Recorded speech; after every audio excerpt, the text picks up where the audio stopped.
Welcome back to the deep dive. We're diving into a really complex operational file today. I mean, this one spans 3 continents and involves a desperate, lightning-fast coordination effort between some of the world's most sophisticated intelligence services. We're talking Israel, the UK, and the US. You've given us a truly dense stack of sources on this one. It outlines what is really an unprecedented high-stakes conflict. This is the story of how a powerful Russian oligarch, a master arms trafficker, became the target of a multinational task force. And it all culminates in this incredibly dangerous defection scheme. A scheme that, wasn't designed for revenge, but really for survival. Exactly. Our mission today is to try and cut through some of that geopolitical fog. We need to extract the actionable knowledge behind, well, the execution of 2 journalists, the elaborate construction of a critical forgery. And most importantly, how this whole sprawling operation led to neutralizing a major WMD threat, a threat that was aimed squarely at the West. It's a story where, the opulence of high society provides the perfect camouflage for global terror. It's fascinating stuff. It really is. And to understand the stakes, we have to start at the catalyst. And the funny thing is, the operation begins not in some dimly lit bunker, but under the blinding winter sun of the French Alps. We are talking about Courchevel. For anyone who doesn't know, it's one of the most expensive, most exclusive resort towns in the world. And the sources describe this village during the holiday season as being, and this is a quote, virtually under Russian occupation. It's where the new Russian money, the super rich who made their fortunes in that chaotic post-Soviet transition, come to spend it. And it's right there that we find the body of an independent journalist, a man named Alexander Lubin. Lubin worked for Moskovsky Gazeta, which was one of the few, remaining independent investigative weeklies in Russia. His job was already inherently dangerous, but his target, Ivan Kharkov, it elevated the danger exponentially. Let's dig into Kharkov's origin story for a minute, because it really defines his entire power structure. This wasn't just some smart guy who got lucky and struck it rich. Not at all. He was a graduate of Moscow State University, and he was pegged early on as a boy wonder inside the KGB's 5th main directorate. And the 5th directorate, that's a crucial detail for you to remember. This was the directorate responsible for internal dissent. They were the ones who crushed ideology, who stamped out intellectual freedom. Exactly. So when the Soviet Union collapsed, men like Kharkov, they didn't just lose their networks or their skills, they privatized them. He leveraged that KGB background into a colossal fortune: banking, energy, real estate.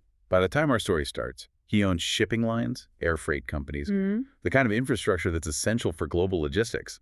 His reach spans the Middle East, Africa, Asia. And that's the key. It's not just about money. It's about controlling the infrastructure needed to move almost anything, anywhere in the world, no questions asked. And Lubin, the journalist, he knew exactly who he was dealing with.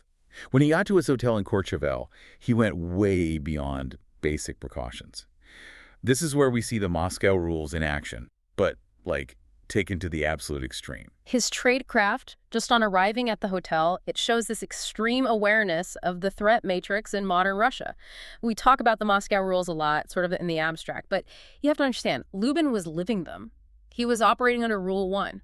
Assume nothing. He didn't just assume the room might be bugged, he assumed it was actively hostile. And he systematically dismantled it. The sources detail how he strips the room completely. Right, removing drawers, unscrewing every single light bulb. He even scattered the little complimentary chocolates out on the street. Yeah, and he pried the lid from the 2-line message center telephone. Why would he do all that? Well, what are the threats he's looking for? It's 2 distinct lethal threats. First is the obvious one, planted transmitters, bugs hidden in light sockets, in the phone, the furniture, you name it. But the second one is way more insidious. Poison. He was clearly checking for residual toxins, aerosolized agents left behind. This reflects that long, dark history of Soviet and post-Soviet poisoning tactics. He knew the risk wasn't just being overheard, it was being, neutralized on the spot. And the people hunting him were not amateurs. Kharkov's security detail is described as former Spetsnaz and OMON. Special Forces and Riot Police. These are guys trained not just in protection, but in lethal kinetic action. Their operational creed, and the sources quote this, is just chillingly efficient. It's that old Stalinist line. Death solves all problems. No man, no problem. So Lubin's efforts, as commendable as they were ultimately futile. His death in Courchevel, and it was likely from a fast-acting poison or some kind of transmitter that could induce a heart attack, It was a brutal confirmation of the danger Kharkov's team posed. It's an immediate signal. The stakes are no longer just financial or journalistic, they're Mhm. existential. And that murder immediately raises the operational tempo for the international agencies who are watching Kharkov. And it pulls our main agent, Gabriel, back into the game. We find him trying, really trying, to enjoy a carefully constructed private life. He's in Umbria, in Italy, at this isolated villa, and his cover is just deeply specific. He's restoring a rare Poussin painting for the Vatican. It's not just a hobby, though. That cover's brilliant. Oh, it's perfect. It gives him deep diplomatic immunity, a plausible reason for being totally isolated, and a professional link to an institution that, demands respect and a certain level of privacy. But that piece is shattered.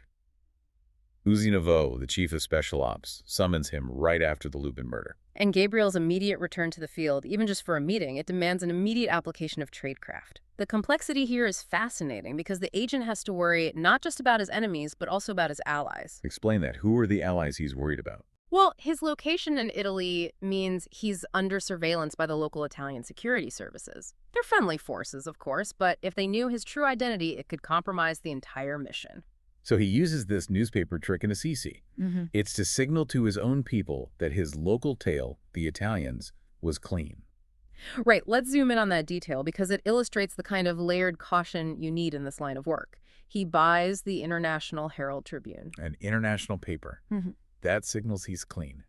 Now, what if he'd bought the local Italian paper, La Repubblica? That would have meant he'd been compromised, that the Italian intelligence service had successfully recruited him and instructed him to buy the local paper as a covert signal. The meeting with Naveau would have been aborted instantly. Wow. So that tiny detail, the choice between two newspapers, is literally the difference between an active operation and immediate retreat. It's subtle, it's sophisticated, and it's just deeply rooted in that necessity of assuming you're always being watched. The reason for this whole dangerous meeting was Boris Ostrovsky. He was the acting editor of Moskovsky Gazeta, who took over after Lubin died.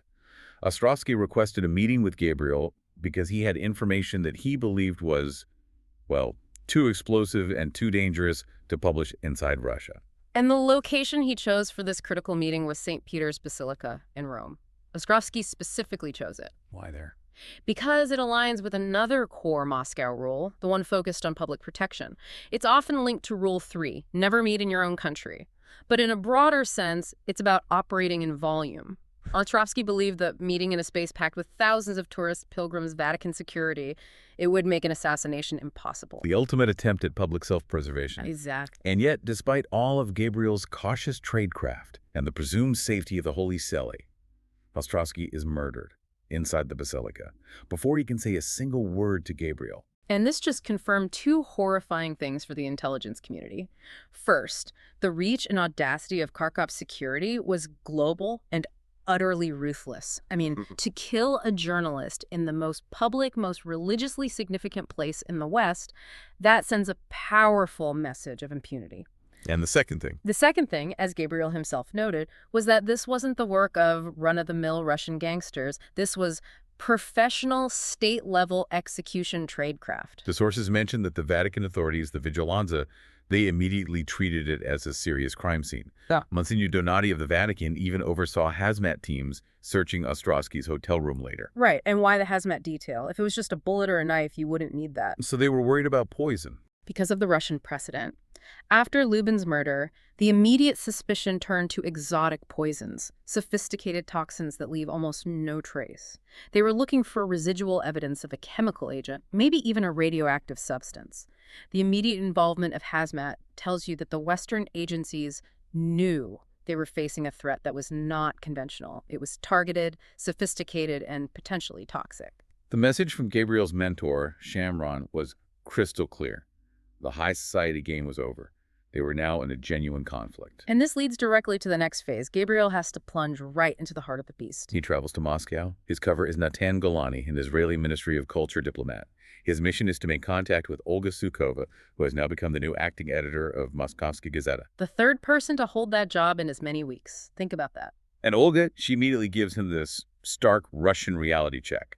She confirms that the FSB, the Federal Security Service, is, quote, always listening. She even tells Gabriel that the dinner party the Israeli ambassador arranged, which was supposed to be a secure diplomatic environment, actually had 2 FSB agents on the payroll among the staff. That just confirms the terrifying ubiquity of the surveillance state. And this is where you have to pause and really think about the nature of post-Soviet surveillance.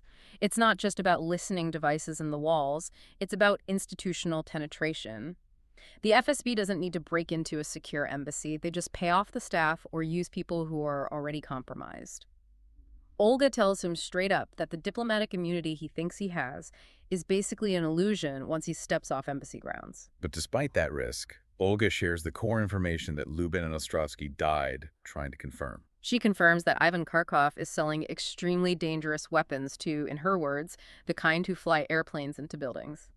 This is the first concrete intelligence confirming a WMD threat. The sources are a little vague at first about what kind of weapons, just mentioning chemical, biological, radiological, or nuclear. But the implication is clear. Kharkov is arming actors who are focused on catastrophic civilian casualties. Olga's courage in just conveying that information is immense, especially given what happened to her predecessors. And the tradecraft she uses to pass in the details without being overheard is just legendary. She takes Gabriel to Novodevichy Cemetery. Which is a beautiful park-like place. It's the resting site of historical figures like Chekhov and Khrushchev, but it's also crawling with FSB surveillance. So they needed a legitimate, non-suspicious reason for this intense, low-voiced conversation. And Olga's solution is brilliant. She suggests a romantic gesture to throw the watchers completely off the scent. She tells Gabriel, "Perhaps you should kiss me now, Mr. Galani. It is better if the FSB is under the impression we intend to become lovers." So that moment of public intimacy becomes the ultimate operational camouflage. Exactly. The surveillance teams, they see what they think is the blossoming of an illicit affair between a foreign diplomat and a Russian journalist. They assume the whispering is personal, emotional, maybe jealous, anything but state secrets. It's a stunning example of how deception is applied to the human dimension of espionage. It bought them just enough time to exchange notes on Kharkov's movements and the logistics of the arms deals. But, as is so often the case in Moscow, safety is momentary. That night, outside her apartment building, K9, which is known locally as the House of Dogs, the danger just crystallizes. Gabriel is ambushed. He ends up killing 2 attackers, who the militia sergeant later suspects were Chechen contract killers. This leads to his immediate detention by the militia and, critically, his transfer to the FSB. He's taken to Lubyanka, the historic, infamous headquarters of the KGB and now the FSB. And the interrogation that follows confirms everything Gabriel feared about Kharkov's political connections. The interrogator, a Colonel Grigory Bulganov, who sometimes uses the name Sergei, immediately confirms he knows Gabriel's real identity. The fake passport, the whole cover story, it's useless. So, a question for you. How could the FSB have confirmed his identity so quickly? He was traveling as Natan Galani, a diplomat. It points to pre-existing intelligence and just deep network penetration. They were likely tracking the Moskovsky Gazeta long before Gabriel even arrived. They knew Ostrovsky was meeting someone important in Rome, and when that same person shows up a few days later in Moscow under diplomatic cover, well, the dots were connected instantly. Bulganov even confirms that they'd been watching Gabriel since the moment he landed in St. Petersburg. And this is where the internal Russian political structure really becomes visible. Bulganov reveals that Ivan Kharkov, the oligarch, had personally petitioned the chief of the FSB to have Gabriel taken out into a field and shot after the shootout. It wasn't a recommendation. It was a demand from a favored gangster to the state to eliminate a foreign threat for him. That's a crucial insight into contemporary Russia. The state protects its oligarchs, and the oligarchs, in turn, feel empowered to demand extra-legal state action. But Bulganov stalled. He argued that killing a diplomat while in FSB custody would be a public relations disaster. He used procedure, he used diplomatic pressure to protect Gabriel, at least for a little while. So Gabriel spends these agonizing hours locked in a fetid holding cell, bruised, handcuffed, under intense psychological pressure, before that diplomatic pressure finally forces his release. He survived, but the message was clear. Kharkov wasn't just untouchable. He had the power of assassination at his beck and call. The extraction from Moscow confirms the scale of the threat, and it necessitates an immediate operational response. Gabriel flies to Washington, D.C. to brief Adrian Carter, the CIA director, in Georgetown. And what's fascinating here is the evidence of intelligence overlap. The information Gabriel has about these dangerous weapons, it dovetails perfectly with some alarming signals the CIA was already intercepting. They had intercepted chatter that referenced a specific phrase, the arrows of Allah. And that phrase was a smoking gun. A total smoking gun. It had been found on the computer of a detained jihadi in Copenhagen, and it definitively connected Kharkov's weapons pipeline to al-Qaeda affiliates. This confirms the buyers are exactly the worst of the worst, and their intent is mass casualties. Okay, so let's define the full scope of Kharkov's operations now. He's a master gun runner, dealing in more than just, standard infantry weapon. We're talking big-ticket items, tanks, attack helicopters, even frigates. He had also recently arranged a shipment of armor-piercing anti-tank weapons that cost the lives of Israeli tank crews during the recent war in Lebanon. So he's not just a smuggler, he's a global threat vector. He has the connections, the shipping, the financing, and the total disregard for consequence to supply WMDs. And the consensus among the three agencies, Israeli, British, and U.S., is that they cannot go to the Kremlin. Any intelligence they hand over would just be dismissed as anti-Russian slander, and it would allow Kharkov to keep operating with total impunity. So the decision is made to recruit the one person who can dismantle Kharkov's network from the inside. His wife, Elena Kharkov, who's living this luxurious life in London. And this is where the operation becomes beautiful in its complexity. It blends high art with high espionage. The agencies used NSA intercepts, which revealed Elena's one specific vulnerability: her obsession with the American Impressionist painter Mary Cassatt. She already owns 6 Cassatt originals and was actively hunting for more. Right. And why Cassatt specifically? Well, because of Elena's background. She was a Leningrad girl. She worked at the Hermitage Museum. Her knowledge of art history was genuine and deep.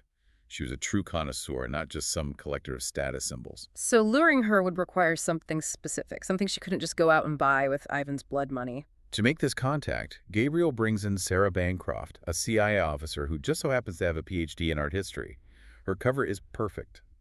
But the bait had to be even better. So they settle on creating a spectacular deception, a flawlessly forged Cassatt painting titled Two Children on a Beach. The foundation of the operation was just securing access to the real painting.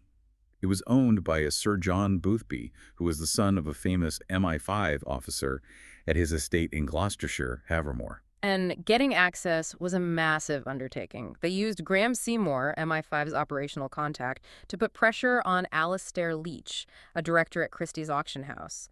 Leach was persuaded to act as the intermediary, placing the painting quietly on the market to generate the buzz needed to attract Elena. And then we get to the actual forgery process, which is absolutely fascinating. It shows the intense lengths they went to for authenticity. Gabriel, working under his restorer cover, he didn't just paint a good copy. He subjected the original Cassatt to over 100 detailed photographs, meticulously capturing every subtle texture and the play of light. But the real brilliance and the real risk came in the aging process. Yeah. He traced the ghost image onto a new canvas, he painted the masterpiece, and then he had to simulate a century of wear and tear.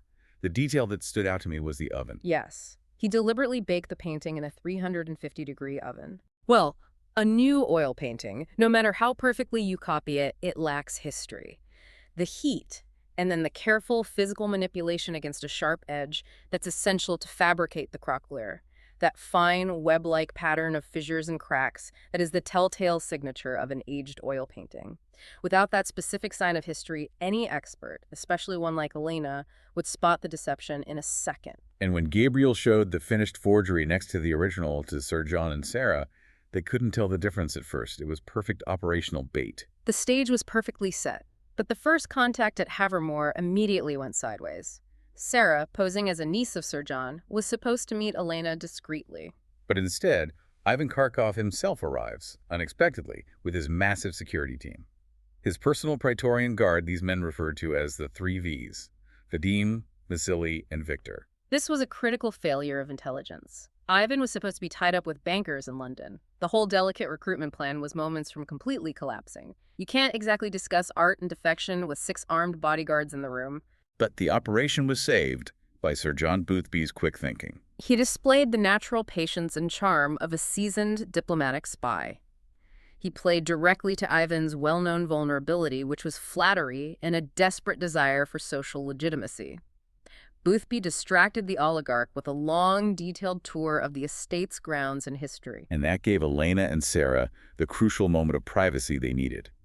This is where Elena immediately proved her worth, both as a target and as a potential asset. She didn't just glance at the painting, she analyzed it. She spotted the flaw instantly. She told Sarah the painting was too perfect, that it lacked the wear of a century.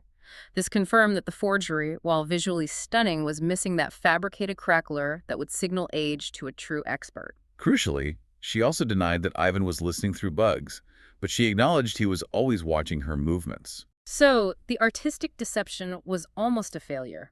But the emotional bait, the little seed they planted about Ivan's rampant affair with a supermodel named Yekaterina Mazurov, that took root. The recruitment hadn't stuck yet, but the possibility of defection was now on the table. The team realized they needed a more robust cover story, both emotionally and physically, for Elena's eventual defection. So the operation shifts. It moves from the chilly British countryside to the sun-drenched French Riviera to Saint-Tropez, where Ivan owns this sprawling palace called Villa Soleil. And they solidified the cover story. Elena, furious about Ivan's confirmed affair with Yekaterina, who Ivan had brazenly called from his mistress's room in Cannes, would have a retaliatory fling. Right. She would be seen conducting the secretive, passionate affair with Sarah's Russian-American associate, a man named Mikhail Danilov, who was, in reality, a former Sayeret Matkal Special Forces operative. And this provided the critical, plausible motive for all her secretive behavior. If she defected, Ivan might believe she just abandoned him in a jealous rage for a lover. Not that she was cooperating with a foreign intelligence agency. That crime of passion story was essential for her survival and for protecting the agencies. The actual defection meeting took place in a secluded villa in the Massif des Morts, and Gabriel manages to break through Elena's final defenses by sharing something painful, something personal they had in common. He shared the story of the death of his own son in a terrorist bombing. And this allowed Elena to connect with him on a deeply human level. It bridged that gap between the spy and the wife of the arms dealer.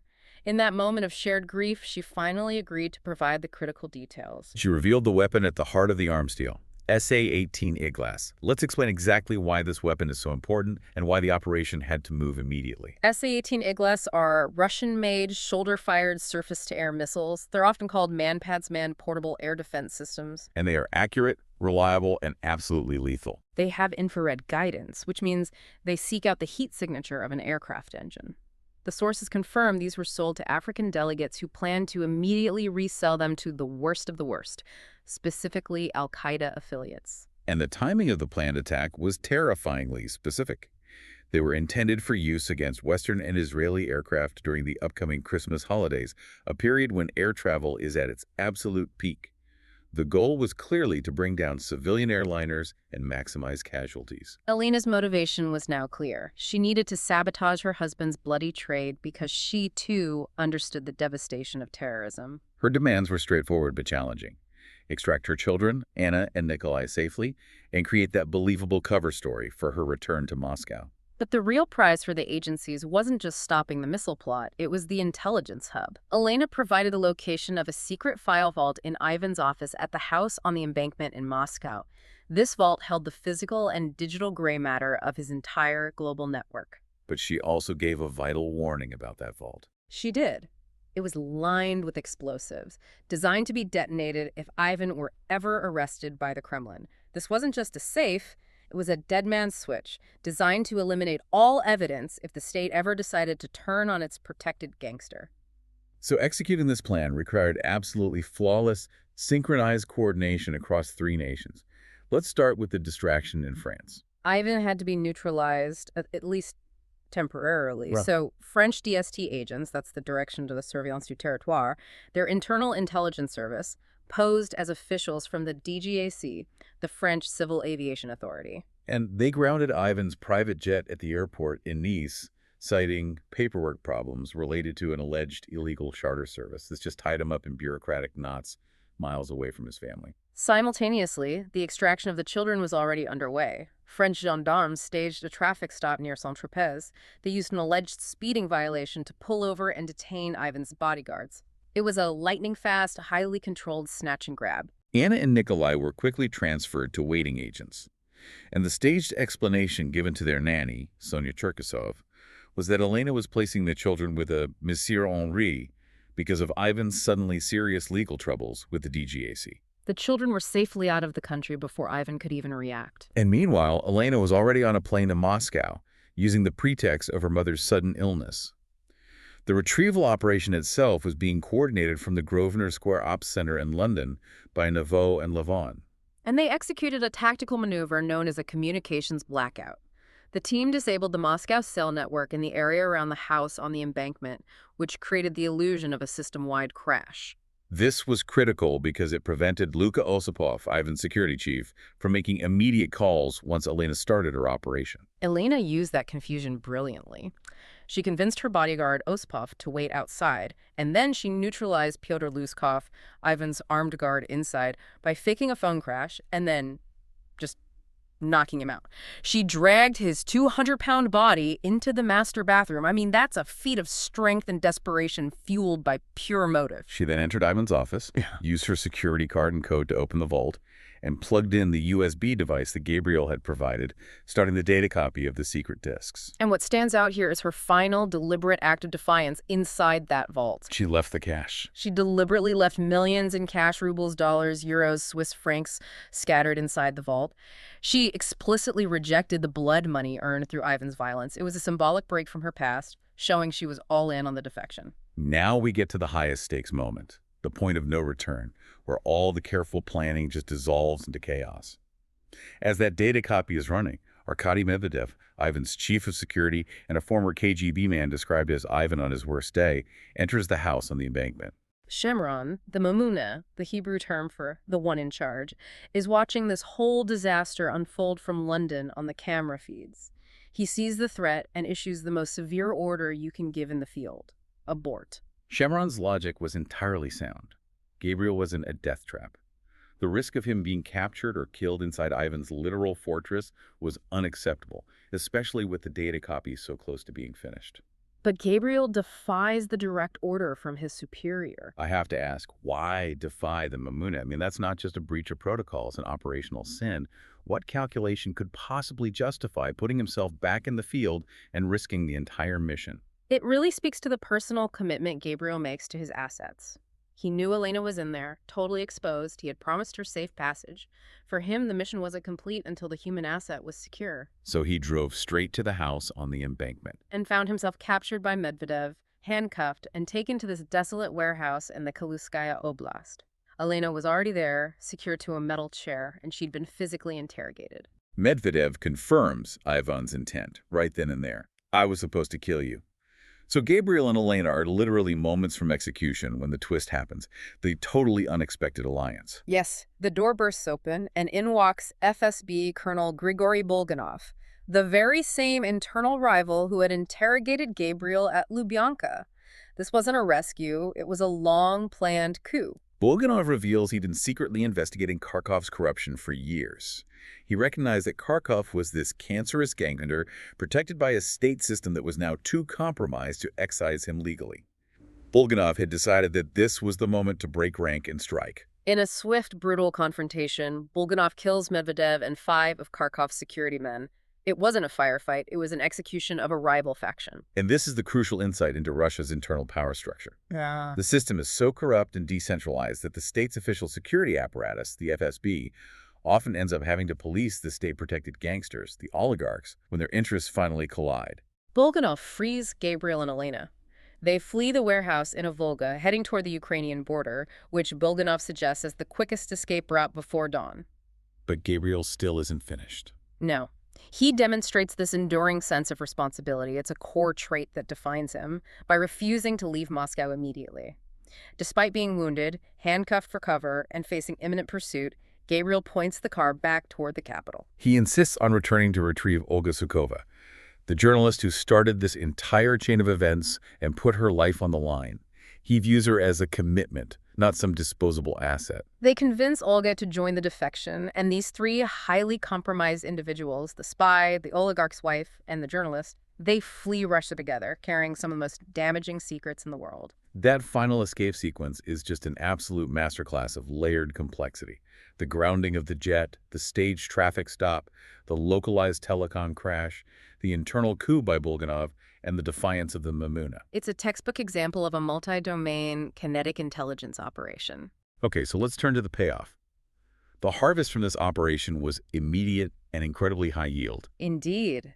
The data they got from those secret disks immediately led to the rapid disruption of that SA-18 Igla missile plot. The operational knowledge Kharkov possessed allowed the agencies to jump way ahead of the terrorists' planning cycle. And how quickly was that intelligence acted upon? What was the geographical spread of the recovery? Within hours of the operation's completion, the data was analyzed, and it led to two major interdictions thousands of miles apart. 8 SA-18 missiles were discovered on a motor yacht bound for Miami from the Bahamas, clearly intended to target the U.S. East Coast. And at the same time. Simultaneously, 6 more Iglas were found in the trunk of a car trying to enter the United States from Canada. So that's 14. The full plot was neutralized, and key operatives were detained and interrogated based on that recovered data. The fallout for Ivan Kharkov was, well, existential, though maybe not legal, at least not in Russia. He lost his wife, his children, the entire operational and financial map of his network on those disks, and his chief enforcer, Medvedev. He returned to Russia, and the Kremlin spokesman, predictably, dismissed all the charges about the arms trafficking and the Igla plot as Western lies and propaganda. Russia refused any extradition attempts, maintaining the pretense that Kharkov was just a legitimate businessman being targeted by jealous Western powers. But Ivan is far from neutralized. The sources confirm that he immediately formed a special unit within his personal security service dedicated solely to finding and killing Elena and retrieving his children. The threat is now localized and deeply, deeply personal for the defectors. And on the personal toll, Gabriel returned to his isolated villa in Umbria to recover from the violence in Moscow and at the warehouse. He'd sustained a significant injury, a heavy bandage covering his right eye, leaving him dangerously on edge and struggling with basic things like reading. His recovery process was intense. He had to engage in exercises like tossing a tennis ball into the air for hours on end just to test his depth perception and reaction time. His wife, Chiara, provided a moment of human levity, sort of teasing him about his age and slow healing, but the physical scar remained raw. And the operational arc closes with Gabriel's final symbolic act for Elena. She had asked him to create a second painting for her, something pure, something untainted by the blood money and the deception he'd used to recruit her with that forged cassette. He took a new canvas, applied the gesso, and began to paint. It was a gesture of restoration, of moving beyond the forgery and the violence. His mentor, Shamron, suggested he sign this new work with his true name. And Gabriel dipped the brush in black paint and signed the name Gabriel Allon. It's a deeply poignant moment, a work of genuine art created by the spy for the mother of defected children, replacing the art of deception with the art of truth. And that leads us into the final, enduring reflection on the human cost of these high-stakes operations. Elena, Bulganov, Olga Sukova, all of them risked everything for the greater good, and they've had their lives permanently shattered and rebuilt. They are now, as the source says, Adrian Carter's problem. Elena had traded a life of unimaginable luxury palaces, yachts, private jets, for a secure but confined and much less opulent existence under constant threat. She basically just traded Ivan's bodyguards for CIA bodyguards. And this raises a profound question for you, the listener. What is the long-term ethical responsibility of an intelligence service to the lives they fundamentally shatter in the pursuit of a greater good? They saved potentially thousands of lives by disrupting the Igla plot and destabilizing Kharkov's network. But for Elena, Bulganov, and Olga, their lives are now permanently defined by the need for secrecy and the constant fear of retribution. Right. Bulganov, the colonel who tried to reform the FSB from the inside before realizing it was futile, is now forever marked by his defection. Elena is constantly looking over her shoulder. The knowledge they carry is their value to the West, but it's also their constant, crushing burden. Can any work of art, even a genuine one signed by Gabriel Allon, truly erase the blood money and the constant shadow of Ivan Kharkov's retribution?